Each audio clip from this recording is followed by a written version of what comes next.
Amigos, soy el doctor Álvaro Arteaga Ríos, especialista en rehabilitación física.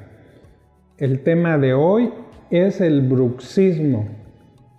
¿En qué consiste el bruxismo? En una contracción de los músculos de la masticación que ocasiona dolor en la articulación maxilar, sobre todo en la noche, y rechinido de dientes, y la complicación más común es estallido de piezas dentales.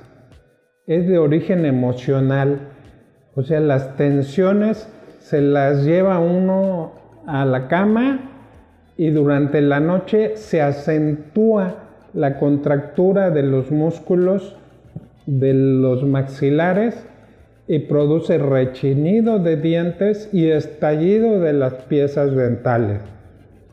Lo más importante es que esto tiene curación relativamente sencilla.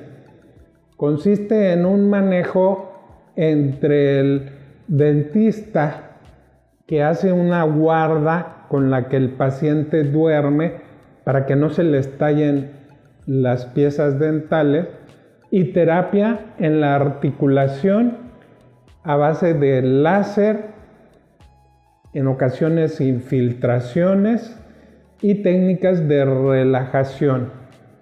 De tal manera que si a usted le rechinan los dientes en la noche, les duele la articulación, muy probablemente tiene bruxismo. Tiene curación con una guarda, terapia e infiltraciones.